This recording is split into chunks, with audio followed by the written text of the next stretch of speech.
السلام علیکم ورحمۃ اللہ وبرکاتہ۔ الحمد للہ نحمده ونستعینه ونستغفره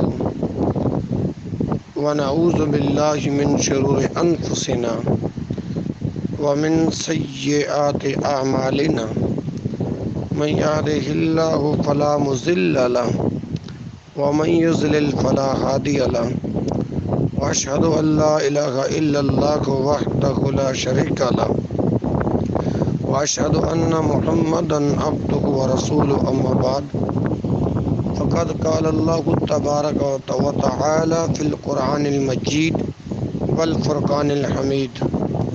اعوذ باللہ من الشیطان الرجیم، بسم اللہ الرحمن الرحیم۔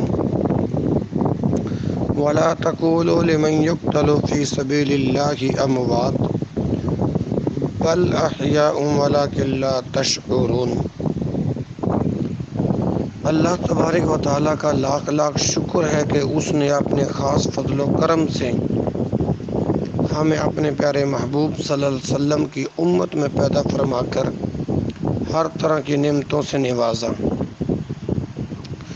حضرات، اس مقدس آیہ کریمہ میں جو تلاوت کی گئی ہے، اللہ تبارک و تعالیٰ نے اپنے ان محبوب بندوں کا ذکر فرمایا ہے جنہوں نے اپنی عزیز ترین جانوں کو اس کی راہ میں قربان کر دیا ہے۔ ارشاد باری تعالیٰ ہوتا ہے، وَلَا تَقُولُوا لِمَن يُقْتَلُ فِي سَبِيلِ اللَّهِ أَمْوَاتٌ، وہ لوگ جو میرے راستے میں قتل کیے جائیں، ٹھیک ہے، انہیں مردہ مت کہو، وہ زندہ ہیں۔ بل احیاء ولکن لا تشعرون، انہیں مردہ مت کہو بلکہ وہ زندہ ہیں لیکن تم ان کی زندگی کو سمجھ نہیں سکتے۔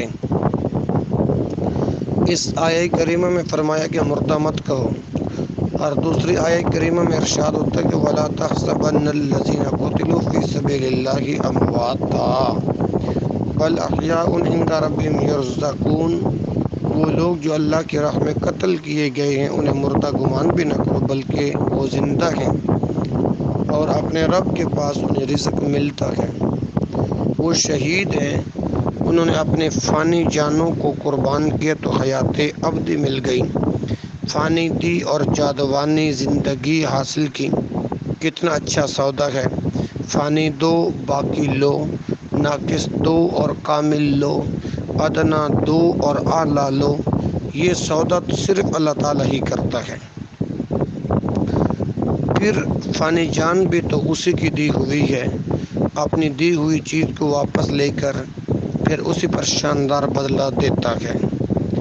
جان دی ہوئی اسی کی تھی، حق تو یہ ہے کہ حق ادا نہ ہوا۔ حضرات، یہ ماہ محرم الحرام ہے۔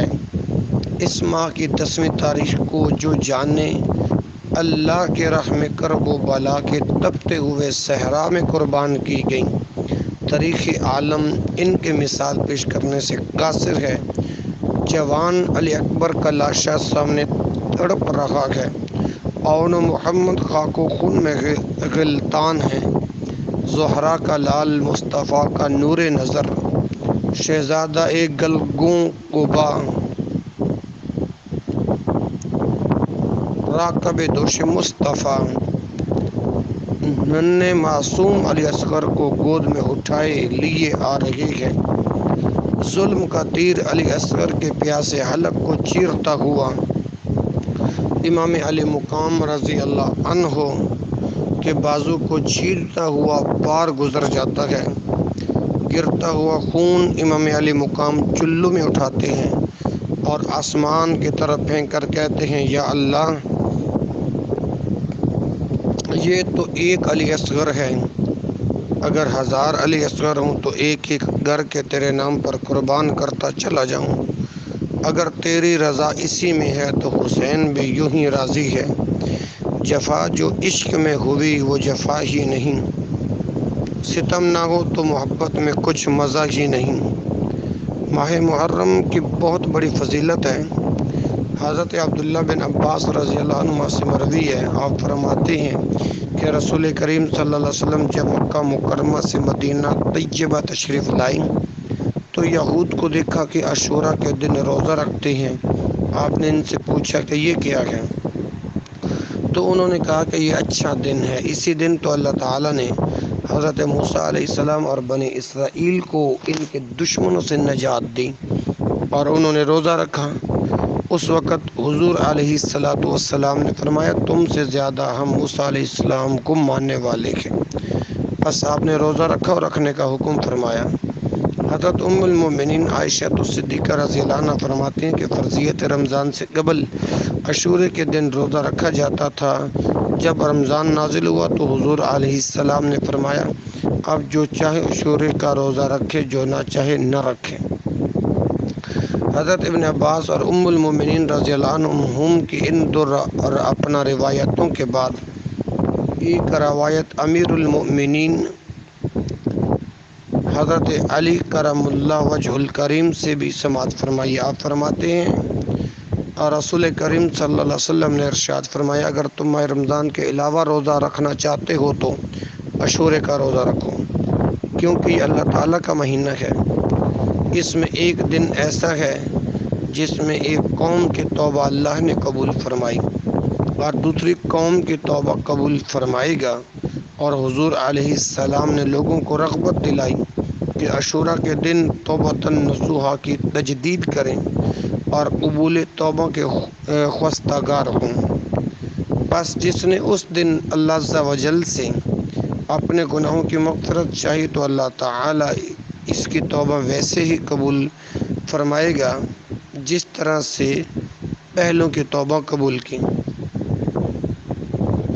حضرت شیخ محقق عبدالحق محدثی دہلوی رحمۃ اللہ علیہ نے اپنی کتاب ما ثبت بسنہ میں لکھا ہے کہ ابن جوزی نے ابن عباس سے ذکر کیا کہ محرم کی 10ویں تاریخ وہ تاریخ ہے جس میں اللہ تعالیٰ نے حضرت آدم علیہ السلام کی توبہ قبول فرمائی، حضرت ادریس کو بلند مرتبہ پر فائز کیا، اسی دن حضرت ابراہیم علیہ السلام پر آگ کو ٹھنڈا کیا، اسی دن حضرت نوح علیہ السلام کو کشتی سے اتارا، اور اسی دن حضرت موسیٰ علیہ السلام پر تورات نازل ہوئی، حضرت یوسف علیہ السلام اسی دن قید خانے سے باہر آئے اور یعقوب علیہ السلام کی بینائی واپس آئی، اور اسی دن حضرت یونس علیہ السلام کو مچھلی کے پیٹ سے نکالا گیا، بنی اسرائیل کے لیے دریا بھی اسی دن پھاڑا گیا۔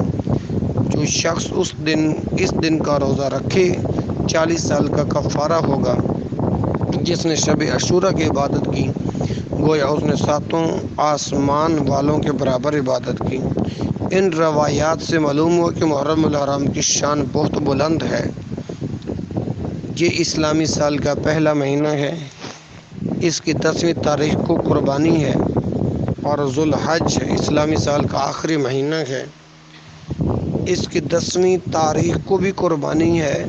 ہم مسلمانوں کا سال شروع بھی قربانی سے ہوتا ہے اور ختم بھی قربانی پر، آغاز بھی قربانی پر اور انتہا بھی قربانی پر۔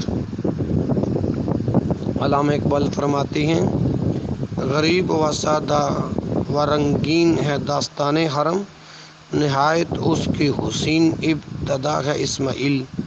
اللہ اللہ بائے بسم اللہ پدر معنی ذبح عظیم آیت پسر۔ ڈاکٹر اقبال نے ذبح عظیم سے اس آیت کی طرف اشارہ کیا، وَفَدَيْنَاهُ بِذِبْحٍ عَظِيمٍ، اور ہم نے ایک بڑا ذبیحہ اس کے فدیے میں دے کر اسے بچا لیا۔ چشم فلک نے یہ منظر کبھی نہیں بھول سکتا، باپ نے بیٹے کے گلے پر چھری رکھ دی، زمین کانپ اٹھی، پہاڑوں کے دل دہل گئے، بیٹا بھی کتنا سعادت مند ہے، عرض کرتا ہے ابا جان آنکھوں پر پٹے باندھ لیجئے، کہیں ایسا نہ ہو کہ ہاتھ رک جائیں اور میں اس سعادت سے محروم ہو جاؤں۔ یہ فیضان نظر تھا کہ مکتب کی کرامت تھی، سکھائے کس نے اسماعیل کو آداب فرزندی۔ ابا جی دیر نہ کیجئے، ستجدنی انشاءاللہ من الصابرین، اللہ نے چاہا تو قریب ہے کہ آپ مجھے صابر پائیں گے، آپ اس عاجز کو صابر پاؤ گے، سرخرو پیش خدا تم جاؤ گے۔ خلیل اللہ بیٹے کے گلے پر چھری چلاتے ہیں۔ پروردگار عالم نے دونوں کا یہ منظر دیکھ کر فرمایا یا ابراہیم قد صدقت الرؤیا انا کذالک نجزی المحسنین وفدیناہ بذبح عظیم۔ اے ابراہیم، بے شک تو نے خواب سچا کر دکھایا، ہم ایسا ہی صلہ دیتے ہیں نیکوں کو، اور ہم نے ایک بہت بڑا ذبیحہ فدیہ میں دے کر اسے بچا لیا۔ ادھر حضرت ابراہیم علیہ السلام اپنے بیٹے اسماعیل کو اپنے ہاتھ سے ذبح کر رہے ہیں، ادھر حضرت امام علی مقام رضی اللہ عنہ اپنے بیٹوں، بھانجوں، بھتیجوں کو ساتھ لیے میدان کرب و بلا میں پہنچ چکے ہیں، اور ایک ایک کو اپنے دست مبارک سے تیار فرما کر میدان کربلا میں روانہ فرما رہے ہیں۔ قبل اس کے کہ میں شہادت بیان کروں، دو باتیں قابل غور ہیں حضرات، انہیں سماعت فرمائیے۔ پہلی بات یہ کہ جب شہید کے خون کا پہلا قطرہ زمین پر گرتا ہے تو اسے دیدار الہی نصیب ہوتا ہے۔ دوسری بات یہ ہے کہ شہید کے جسم پر کسی قسم کا بھی زخم آئے تو اسے قطعاً کوئی تکلیف نہیں ہوتی۔ ایک شخص نے علامہ جلال الدین سیوطی رحمۃ اللہ علیہ سے سوال کیا کہ عقل تسلیم نہیں کرتے کہ جسم کٹ جائے اور تکلیف نہ ہو؟ جب بھی جسم کاٹا جائے درد اور تکلیف ضرور ہوگی۔ آپ نے اس کو قرآن کریم سے سورہ یوسف کا بیان سنایا۔ مصر کی عورتیں زلیخا کے گھر مہمان ہیں، کھانا کھانے کے بعد زلیخا کو طعنے دے رہی ہیں، تو شہزادی اور یوسف بردہ ہے، غلام ہے، اس پر عاشق ہو گئی۔ زلیخا نے کہا اگر تم میرے یوسف کو ایک نظر دیکھ لو تو پھر کبھی طعن میں زبان نہ کھول سکو گی۔ عورتوں نے کہا آج ہم یوسف کو دیکھنا چاہتی ہیں۔ زلیخا نے یوسف علیہ السلام کی خدمت میں عرض کیا۔ حضرت یوسف علیہ السلام تشریف لائے۔ جب ان کی نگاہیں یوسف علیہ السلام کے چہرے پر پڑی، قرآن کریم فرماتا ہے 12ویں پارے میں فلما رأینہ اکبرنہ وقطعن ایدیہن وقلن حاش للہ ما ھذا بشرا ان ھذا الا ملک کریم۔ فلما رأینہ، جب عورتوں نے یوسف کو دیکھا، اکبرنہ، اس کی بڑائی بولنے لگی، وقطعن ایدیہن، اور اپنے ہاتھ کاٹ لیے، وقلن، اور بولی حاش للہ ما ھذا بشرا، اللہ کو پاکی ہے، یہ تو جن سے بشر سے نہیں، یہ تو نہیں مگر کوئی فرشتہ، ان ھذا الا ملک کریم۔ مصر کی عورتوں نے اپنے ہاتھ کاٹ لیے اور انہیں قطعاً کوئی تکلیف نہ ہوئی، حالانکہ ہاتھ کٹ رہے ہیں۔ وجہ یہ تھی کہ سامنے یوسف علیہ السلام موجود ہیں، اور یوسف علیہ السلام کے جمال میں اس قدر محو تھی کہ جسم کٹ گیا اور کوئی تکلیف نہ ہوئی۔ حضرات آپ اندازہ فرمائیں، یوسف سامنے ہو تو تکلیف نہ ہو، اور اگر خالق یوسف سامنے ہو تو درد کیسے ہو سکتا ہے؟ جب شہید کے جسم پر دشمن کی تلوار چلتی ہے تو دیدار الہی نصیب ہوتا ہے۔ یہی وجہ ہے شہید کو زخموں کی تکلیف نہیں ہوتی۔ یہاں ایک بات ضمناً عرض کرتا ہوں، مصر کی عورتوں نے یوسف علیہ السلام کو دیکھا تو ہاتھ کاٹ لیے۔ ام المومنین حضرت عائشہ رضی اللہ عنہ فرماتی ہیں لوامی زلیخا لو رحینا جبینہ لأثرنا بالقطع القلوب علی العید۔ زرقانی کے اندر یہ بات موجود ہے کہ اگر لوامی زلیخا، اگر مصر کی عورتیں سید عالم صلی اللہ علیہ وسلم کو دیکھ لیتی تو ہاتھ کاٹنے کے بجائے اپنے دل کاٹ کر رکھ دیتی۔ اللہ اکبر، اللہ اکبر۔ اس نے یوسف پہ کٹی مصر میں انگشتے زناں، سر کٹاتے ہیں تیرے نام پہ میدان عرب۔ اللہ اکبر لوام زلیخا لو رعین جبینہ لأثرن بالقطع القلوب علی الایدی۔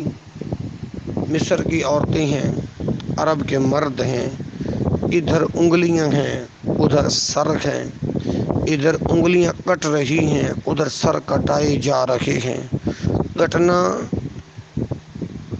بغیر الاختیار ہے اور کٹانا بالاختیار ہے۔ کٹ جانا کوئی بڑی بات نہیں مگر کٹانا مشکل ہوتا ہے۔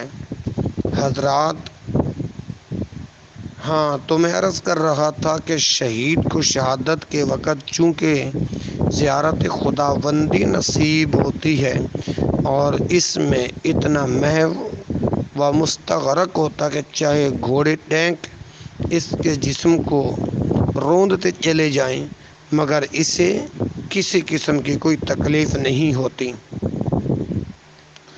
شہید جب جنت میں جائے گا تو عرض کرے گا اے رب کریم، میں نے تیری جنت دیکھ لی ہے، اس کے میوے کھا لیے ہیں، نہروں سے دودھ شہد وغیرہ پی لیا ہے، مگر یا اللہ مجھے تیری جنت میں لذت نہیں۔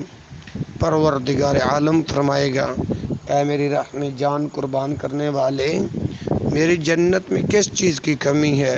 وَلَكُمْ فِيهَا مَا تَشْتَهِي أَنفُسُكُمْ، اور جو تم خواہش کرو اس میں موجود ہے۔ شہید عرض کرے گا یا اللہ مجھے وہ لذت جو میدان جہاد میں دشمن کے تلوار کی دھار کے نیچے آئی تھی یہاں نہیں ملتی۔ میری خواہش ہے کہ مجھے پھر دنیا میں واپس بھیج دیا جائے، پھر میدان جہاد ہو، دشمن کی تلوار ہو اور میری گردن، میرا جسم اور دشمن کے گھوڑے پھر تیری راہ میں اقتلو قتل کیا جاؤں، ثم احیا پھر زندہ کیا جاؤں، ثم اقتلو پھر قتل کیا جاؤں۔ یہ عمل مجھے تیری جنت سے پیارا ہے۔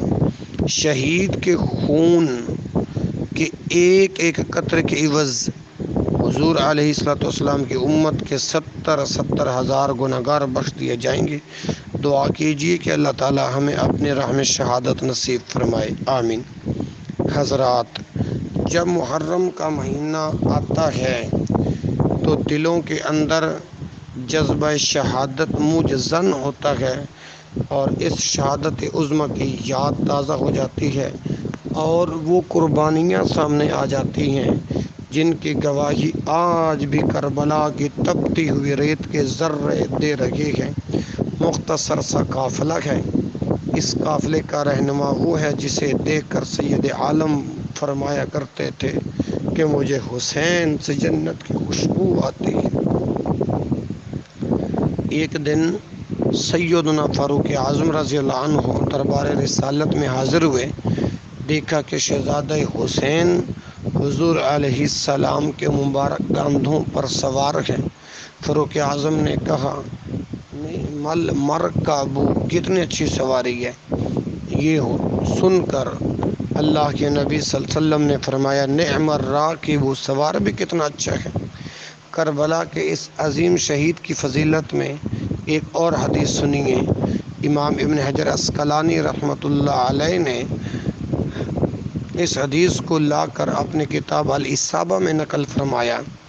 ان ابی ہریرہ رضی اللہ عنہ قال ابصرت عینای ہاتان وسمعت اذنای رسول اللہ صلی اللہ علیہ وسلم وهو آخذ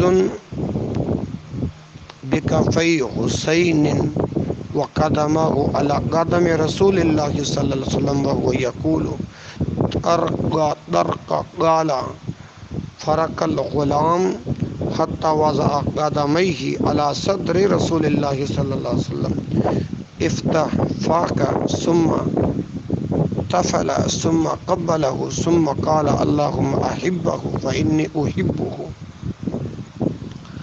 ابو ہریرہ فرماتے ہیں کہ میری ان آنکھوں نے دیکھا اور کانوں نے سنا، حضور علیہ السلام حضرت حسین علیہ السلام کے ہاتھوں کو پکڑے ہوئے تھے اور حسین نے پاؤں حضور کے پاؤں پر رکھے تھے اور رسول اللہ صلی اللہ علیہ وسلم فرما رہے تھے اے ننھے قدموں والے چڑھ آ چڑھ آ۔ چنانچہ شہزادہ حسین جسم اطہر پر چڑھنے لگے، یہاں تک کہ اپنے قدم حضور کے سینے پر رکھ دیے۔ بس حضور نے فرمایا منہ کھول۔ پھر آپ نے لعاب دہن ڈالا اور منہ چوم لیا، پھر کہا اے اللہ، اللہم احبہ فانی احبہ، اے اللہ محبوب رکھ اسے کیونکہ میں اسے محبوب رکھتا ہوں۔ حضرات اندازہ فرمائیں جن کی تربیت سرور عالم صلی اللہ علیہ وسلم کی گود مبارک میں ہو، جس کے منہ میں مصطفیٰ صلی اللہ علیہ وسلم کا لعاب دہن ہو، اس کی شان کا اندازہ کون کر سکتا ہے؟ تربیت کا عالم یہ تھا کہ ایک مرتبہ زکوٰۃ کی کھجوروں کا ٹوکرا رکھا تھا۔ شہزادہ حسین کے بچپن کا زمانہ تھا۔ ایک کھجور اٹھا کر منہ میں رکھ لی تو حضور علیہ السلام نے فرمایا، فوراً انگلی ڈال کر کھجور نکالی اور فرمایا کخ کخ، چھی چھی، یعنی ناپاک ہے مت کھا، کیونکہ زکوٰۃ کا مال سادات پر حرام ہے۔ حضرت امام حسین 7 سال 7 ماہ اور 7 دن حضور علیہ السلام کے سایہ شفقت میں رہے۔ اس تربیت نے آپ کو علم و فضل، شجاعت، سخاوت، ہمت و رافت، تقوی و طہارت، زہد و ورع کی مکمل تصویر بنا دیا۔ یہاں میں صرف آپ کی شفقت و مہربانی کا ایک واقعہ بیان کرتا ہوں۔ ایک دن آپ کے ہاں چند معزز مہمانوں کی دعوت تھی۔ ایک غلام نے ایک کھانے کا قیمتی برتن لاپرواہی میں توڑ دیا۔ آپ نے اس کی طرف غصہ سے دیکھا۔ وہ غلام قرآن کریم کا عالم تھا۔ اس نے فوراً یہ آیت پڑھی والکاظمین الغیظ، مومن غصہ کو پی جانے والے ہیں۔ یہ سن کر امام حسین نے فرمایا قظمت غیظی، میں نے غصے کو پی لیا۔ پھر اس غلام نے آیت کا اگلا حصہ تلاوت کیا والعافین عن الناس، اور لوگوں کو معاف کرنے والے۔ آپ نے فرمایا عفوت عنک، میں نے تجھے معاف کر دیا۔ غلام نے آیت پوری کرتے ہوئے پڑھا واللہ یحب المحسنین، اللہ احسان کرنے والوں کو پسند کرتا ہے۔ آپ نے فرمایا میں نے تجھے اللہ کے لیے آزاد کر دیا۔ امام حسین نے آنکھیں کھولیں تو رسول خدا کی نمازیں، علی المرتضیٰ کے سجدے، فاطمہ الزہرا کی تلاوتیں سامنے تھیں۔ پھر ساری عمر اسی ذوق میں کٹی، حتیٰ کہ تیروں کی بارشیں، نیزوں کی انیاں اور تلواروں کی دھاریں بھی اس سر کو بارگاہ ایزدی میں جھکنے سے باز نہ رکھ سکیں۔ کہنے والا کہتا ہے لگا دی ہے میرے محبوب نے ایسی لگن، مجھ کو گزاروں گا اسی لذت میں باقی کی عمر اپنی۔ شہزادہ حسین رضی اللہ عنہ کے شان میں علامہ اقبال کیا فرماتے ہیں؟ اللہ اکبر۔ اسرار و رموز کے اندر فرماتے ہیں امام عاشقاں پورے بطول، سرور آزادی زبستان رسول، بہر شہزادہ خیر الملل، دوکش ختم المرسلین نعم الجمل، موسیٰ و فرعون و شبیر و یزید، این دو قوت از حیات آیت پدید، زندہ حق از قوت شبیری است، باطل آخر داغ حسرت میری است، بر زمین کربلا برید و رفت، لا الہ در ویرانہ ہاکارید و رفت، تا قیامت قطع استبداد گرد، موج خون و چمن ایجاد گرد، بحر حق در خاک و خون غلطیدہ است، پس بنا لا الہ گردیدہ است، سر ابراہیم و اسماعیل بود،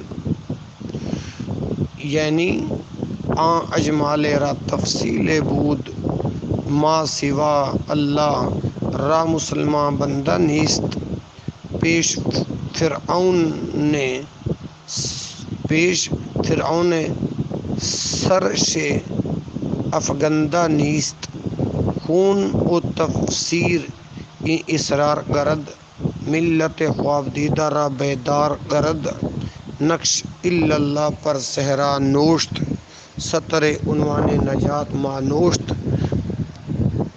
رمز قرآن از حسین امو خاتیم ز آتش و شعلہ با اند ختیم در نوائے زندگی سوز از حسین اہل حق حریت اموز از حسین دار ماں از زخمہ اش لرزہ ہنوز زندہ از تکبیر و ایما ہنوز۔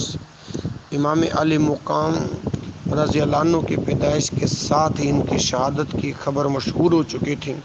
حضرت ام سلمہ رضی اللہ عنہ سے مروی ہے، آپ فرماتی ہیں کہ رسول اللہ صلی اللہ علیہ وسلم نے فرمایا جبریل نے مجھے اطلاع دی کہ میرا فرزند سر زمین فرات میں شہید کیا جائے گا۔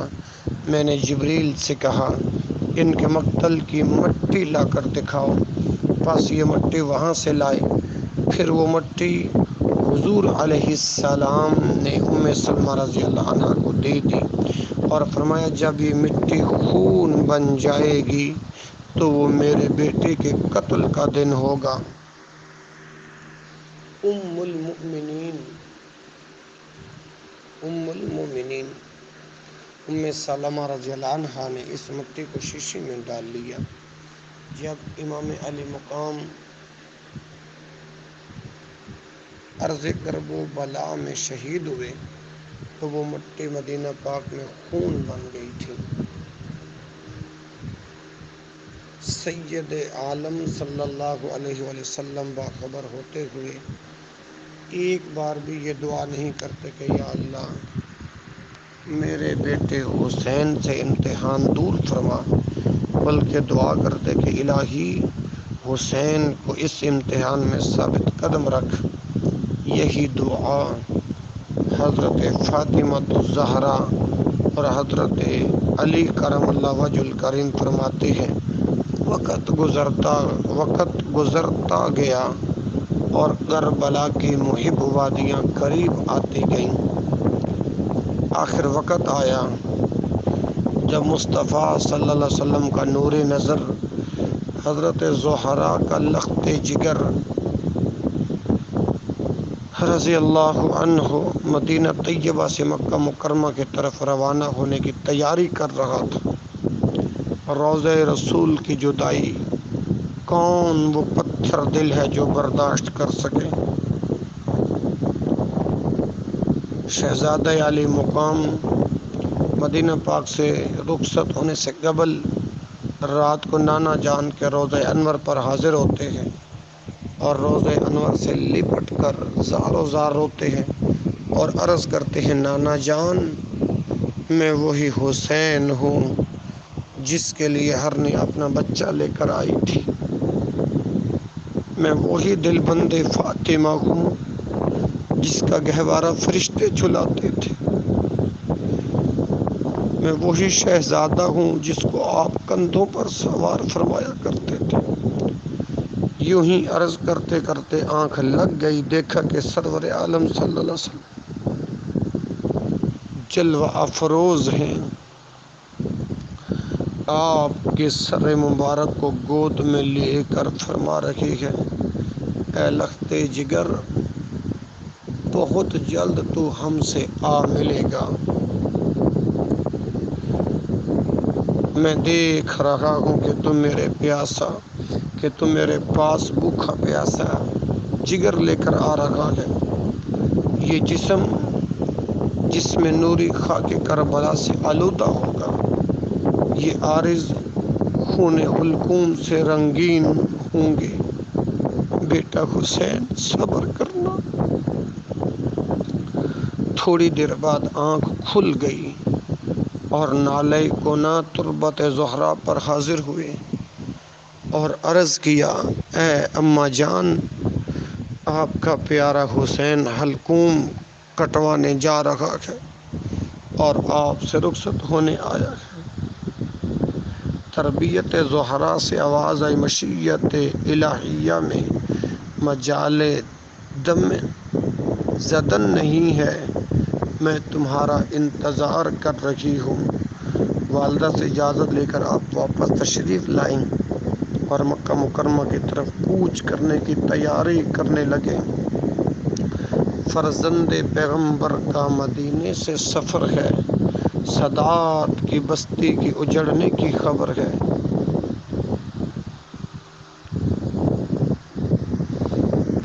گل و صفت چمن تہر سے جانے کو چلے ہیں، گھر چھوڑ کے جنگل کو بسانے کو چلے ہیں۔ رات کی تاریکی چھا چکی تھی، ہر طرف خاموشی ہی خاموشی تھی۔ یہ وہی مدینہ ہے جہاں نانا جان کے کندھوں پر کھیلا کرتے تھے۔ نرنگی تقدیر ہے، 27 رجب 60 ہجری ہے۔ اسی رات کو حضور صلی اللہ علیہ وسلم معراج پر تشریف لے گئے، اور یہی تاریخ امام حسین علیہ السلام کے سفر کی ہے، اور یہ کربلا کی معراج شہادت عظمی کی معراج ہے۔ مکہ پہنچ کر آپ نے شیب ابو طالب میں قیام فرمایا۔ یہ وہی مقام ہے جہاں سرور کائنات صلی اللہ علیہ وسلم اس وقت مقیم رہے جب قریش مکہ نے آپ سے بائیکاٹ کیا تھا۔ تمام صحابہ خوش ہیں کہ نواسہ رسول ہم میں تشریف لائے، مگر قدرت کو کچھ اور ہی منظور تھا۔ کوفہ والوں نے مسلسل خطوط لکھے۔ ان خطوط کا مضمون ابن خلدون نے ان الفاظ میں لکھا: اب ہم پر کوئی امام نہیں، آپ آئیے تاکہ آپ کے ذریعے اللہ تعالی ہمیں حق پر جمع کر دے۔ اگرچہ نعمان گورنر کوفہ شاہی محل میں ہے، مگر اس کے ساتھ نہ تو ہم شریک جمعہ ہو سکتے ہیں نہ شریک عید۔ اگر ہم کو یہ معلوم ہو جائے کہ آپ تشریف لائیں گے تو ہم اس کو اس طرح نکال دیں گے کہ وہ شام میں ہی جا کر دم لے گا۔ سینکڑوں چٹھیاں آپ کے پاس پہنچ رہی تھیں۔ ادھر مکہ مکرمہ کے اکابر صحابہ عبداللہ بن عباس، عبداللہ بن زبیر، عبداللہ بن عمر اور عمر بن عبد الرحمن رضی اللہ عنہم عرض کر رہے تھے: ہم نے سنا ہے آپ عراق جا رہے ہیں۔ ہمیں یقین ہے کہ جن لوگوں نے آپ کو خطوط لکھے ہیں وہی آپ سے لڑیں گے۔ بلکہ عبداللہ بن عمر رضی اللہ عنہما نے آپ کو گلے لگا کر نہایت درد مندانہ مشورہ عرض کیا: اگر آپ حجاز میں رہ کر حصول خلافت کی کوشش کریں تو ہم سب بیعت کریں گے اور آپ کی مدد کریں گے اور آپ کے خیر خواہ رہیں گے۔ اسی اثنا میں کوفہ والوں کے اور پیغام آئے تو آپ نے صحابہ سے مشورہ کیا۔ یہ بات طے ہوئی کہ پہلے حضرت مسلم بن عقیل کو کوفہ بھیجا جائے، وہ جا کر وہاں کے حالات لکھیں۔ جاتی دفعہ حضرت مسلم بن عقیل اپنے 2 معصوم بچوں محمد اور ابراہیم کو بھی ساتھ لے گئے۔ جب امام مسلم نے کوفہ کی سرزمین پر قدم رکھا تو اہل کوفہ نے شاندار استقبال کیا، اور صرف ایک ہی دن میں 40,000 آدمی بیعت میں داخل ہو گئے۔ کوفہ کے گورنر نعمان بن بشیر نے بھی کوئی تعارض نہ کیا۔ کوفہ والوں کی یہ محبت دیکھ کر امام مسلم نے حضرت امام حسین کو لکھا کہ آپ فوراً تشریف لائیں، حالات بالکل ٹھیک ہیں۔ ادھر جب یزید کو اس صورتحال کا علم ہوا کہ تمام اہل کوفہ نے امام حسین کی بیعت قبول کر لی ہے اور ان کے نمائندے مسلم بن عقیل ایک طرح سے کوفہ کے والی ہو گئے اور گورنر نے ان کے خلاف کوئی کارروائی نہیں کی، تو اس نے بصرہ کے گورنر ابن زیاد کو فوراً کوفہ روانہ کیا اور کوفہ کے گورنر نعمان بن بشیر کو معزول کر دیا۔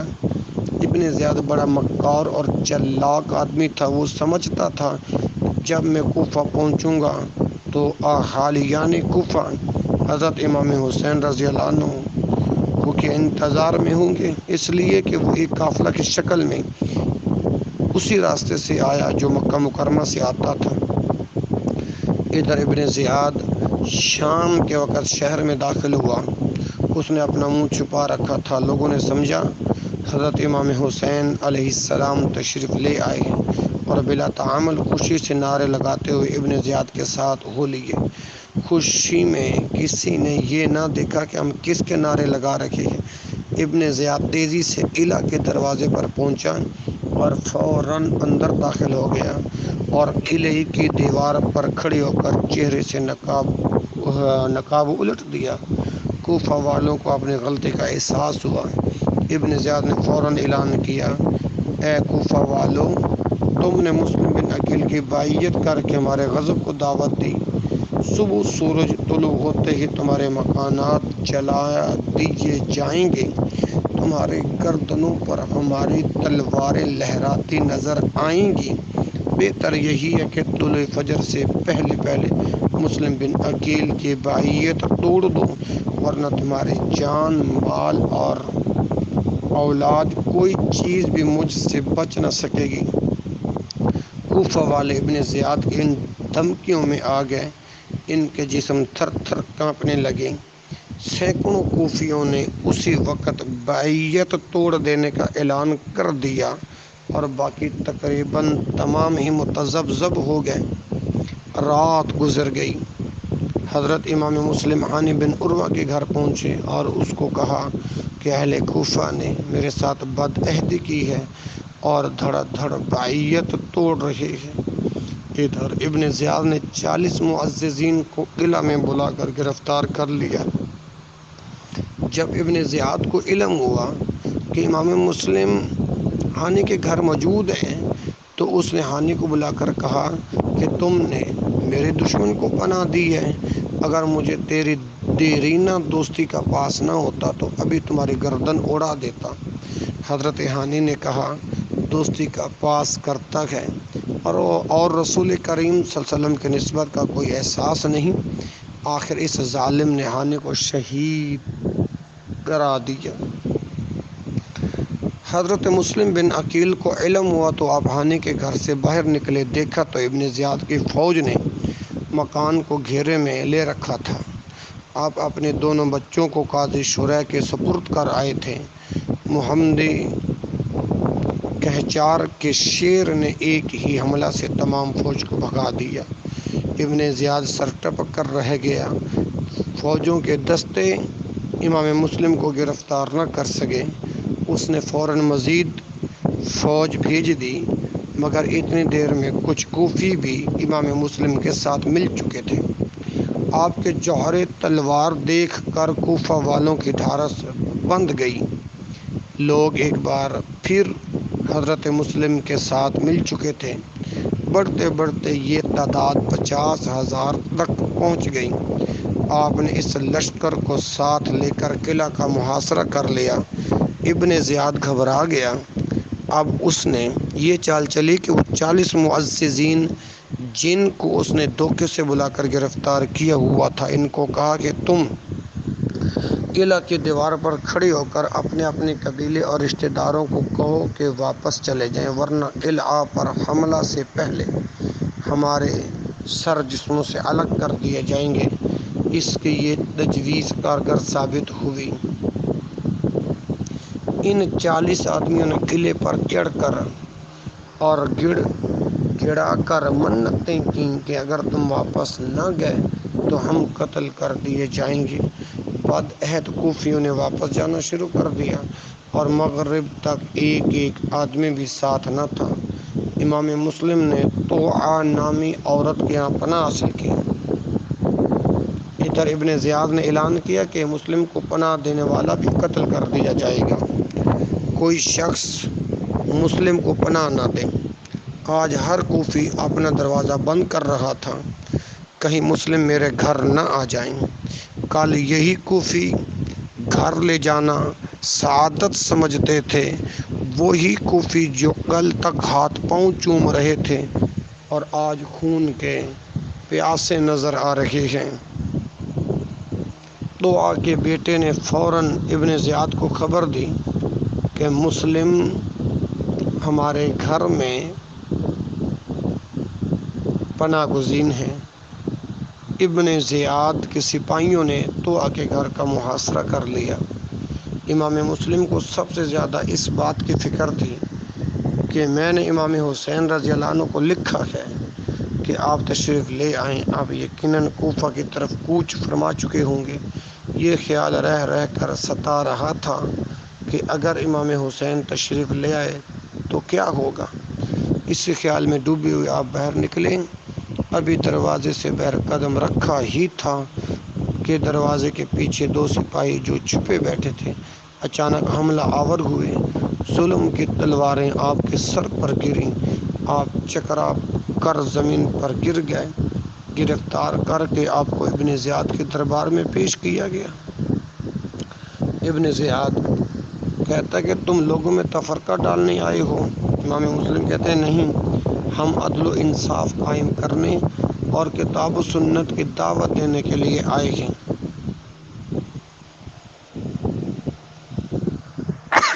اللہ اکبر۔ ابن زیاد کہتا ہے کہاں تم اور کہاں کتاب و سنت۔ امام مسلم فرماتے ہیں کتاب و سنت ہمارے گھر سے لوگوں کو ملی ہے۔ ابن زیاد کہتا ہے میں تمہیں اسی طرح قتل کروں گا، اس طرح قتل کروں گا زمانہ اسلام میں آج تک کسی کو اس طرح قتل نہ کیا گیا ہوگا۔ امام مسلم فرماتے ہیں کہ بے شک خباثت اور ڈھینگی میں تمہارا کوئی مقابل نہیں۔ آپ کا جرأت مندانہ جواب سن کر ابن زیاد نے حکم دیا کہ ان کی گردن اڑا دی جائے۔ آپ کلمہ طیبہ کا ورد کرتے ہوئے شہید ہو گئے۔ بہر حق در خاک کو خون غلطیدہ است، پس بنا لا الہ گردیدہ است۔ جن کو دھوکے سے کوفے بلایا گیا، جن کو بیٹھے بٹھائے ستایا گیا، جن کی گردن پہ خنجر چلایا گیا، جن کے بچوں کو پیاسا رلایا گیا، اس محمد کے اختر پہ لاکھوں سلام۔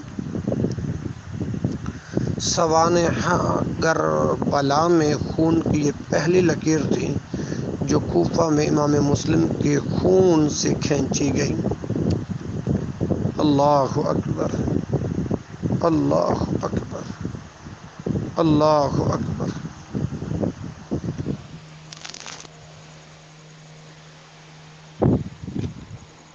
امام مسلم کے معصوم بچے محمد اور ابراہیم رضی اللہ عنہما دونوں معصوم بچے قاضی شریح کے گھر میں ان تمام واقعات سے بے خبر موجود تھے۔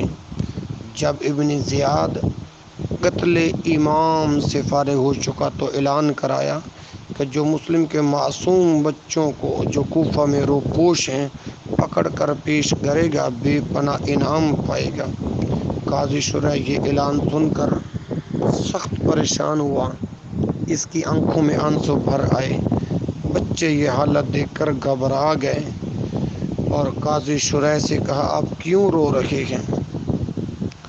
ہم کہیں یتیم تو نہیں ہو گئے؟ کیا کوفہ میں ہمارا کوئی نہیں رہا؟ کیا والد ہمیں بے سہارا چھوڑ کر چلے گئے؟ قاضی نے دونوں بچوں کو سینے سے لگایا اور کہا صاحبزادو یہ وقت ہو فغاں کا نہیں، ابن زیاد کے سپاہی تمہاری تلاش کر رہے ہیں، کہیں تمہاری آواز سن کر ادھر نہ آ نکلے۔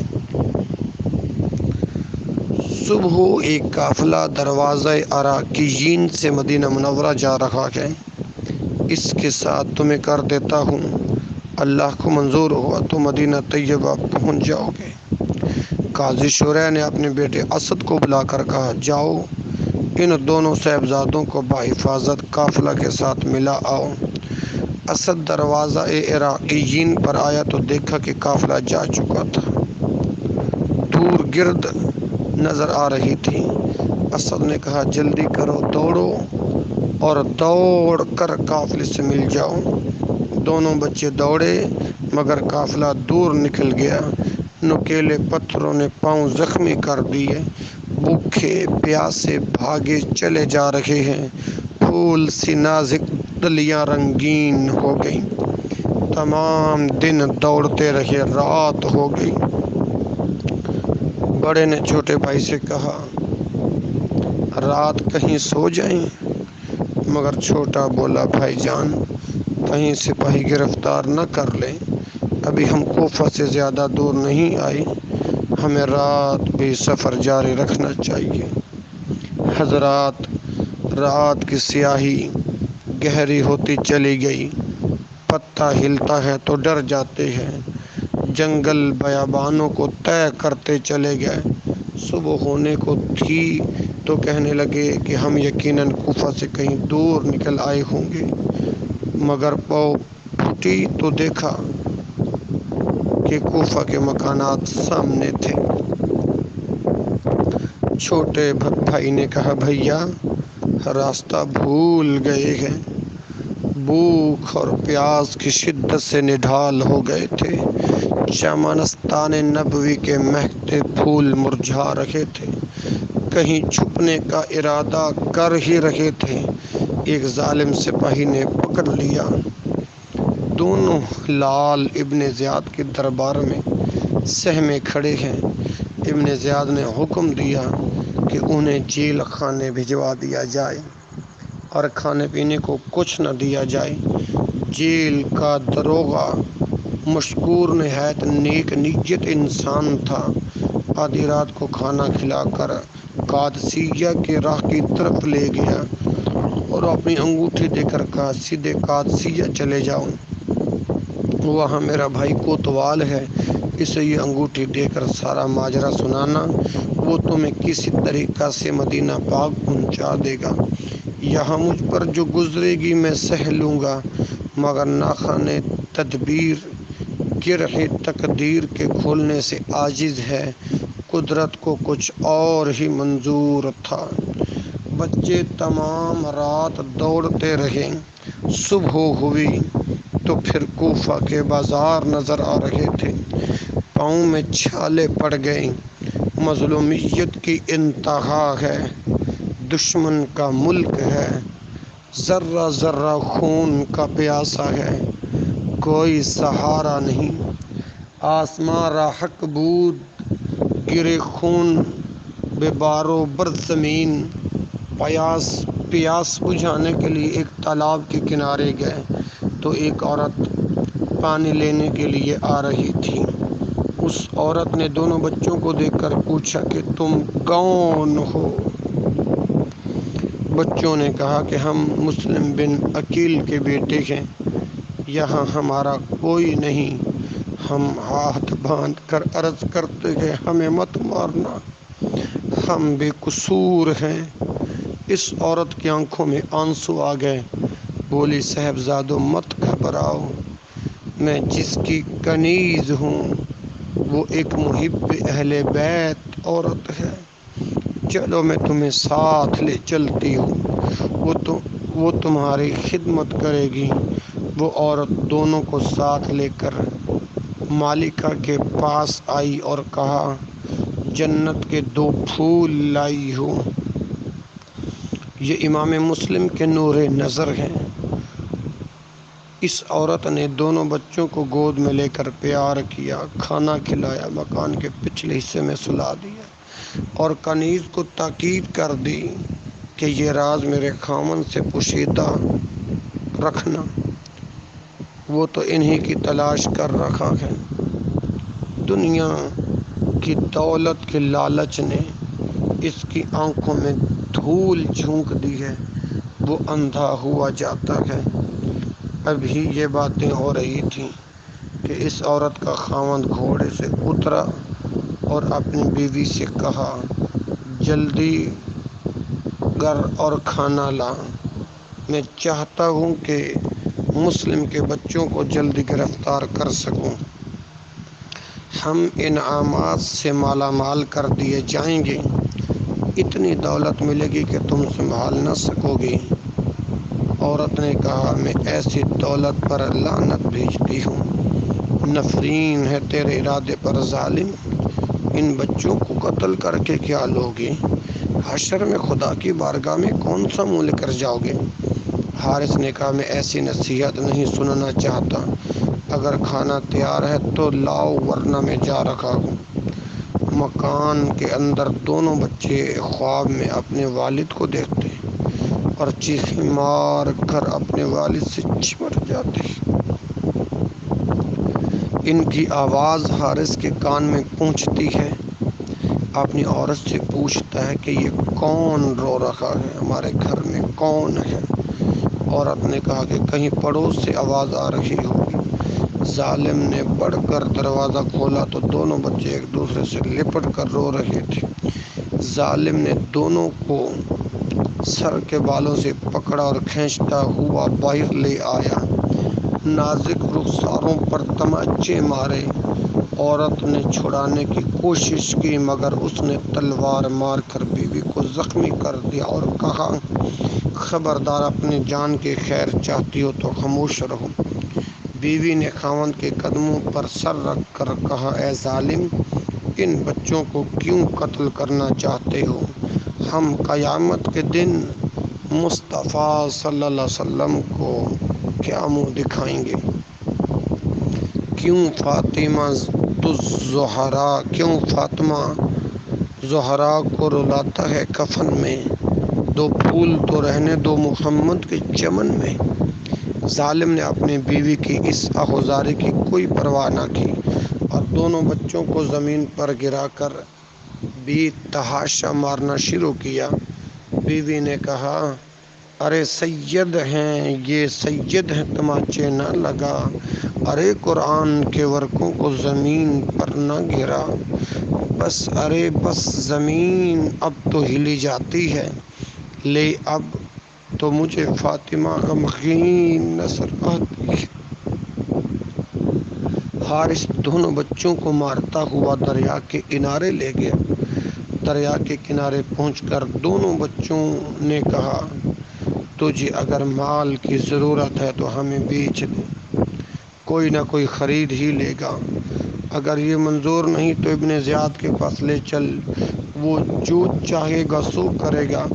حارث نے کہا اگر میں تمہیں بیچ دوں تو مجھے اتنی رقم وصول نہیں ہوگی جتنی ابن زیاد مجھے انعام میں دے گا، لہٰذا میں تمہیں یہیں قتل کروں گا، ہو سکتا ہے کہ دربار میں تمہیں کوئی چھڑا لے۔ ظالم نے تلوار اٹھائی اور تو چھوٹا بچہ آگے بڑھا اور کہا پہلے مجھے قتل کر۔ بڑے نے کہا نہیں نہیں، میں اپنے چھوٹے بھائی کا تڑپتا ہوا لاشا نہیں دیکھ سکتا، پہلے مجھے قتل کر، پہلے مجھے قتل کر۔ اللہ اکبر،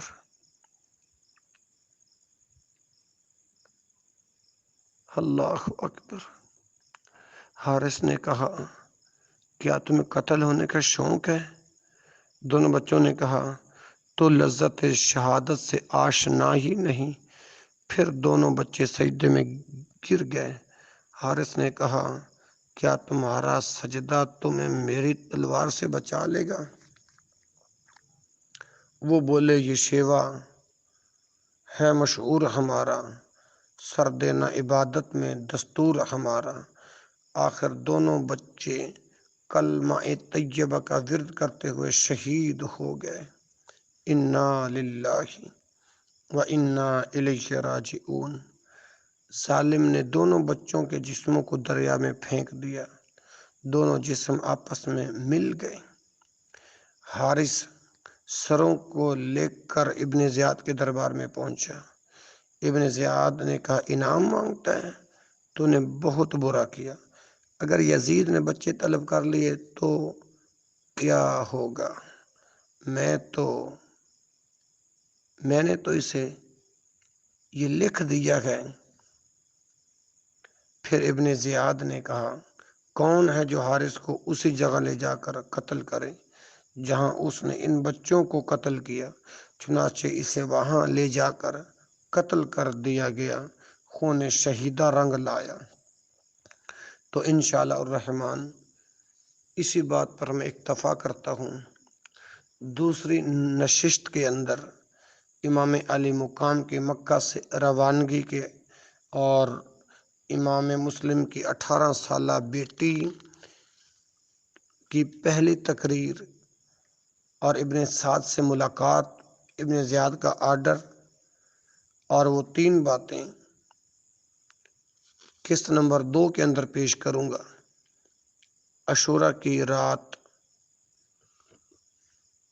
طلق اور نہر فرات پر پہرا،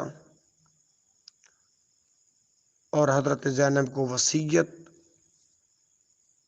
طلق جو ہے خونی صبح تک انشاءاللہ اللہ نے چاہا تو دوسری نشست میں معروضات پیش کروں گا۔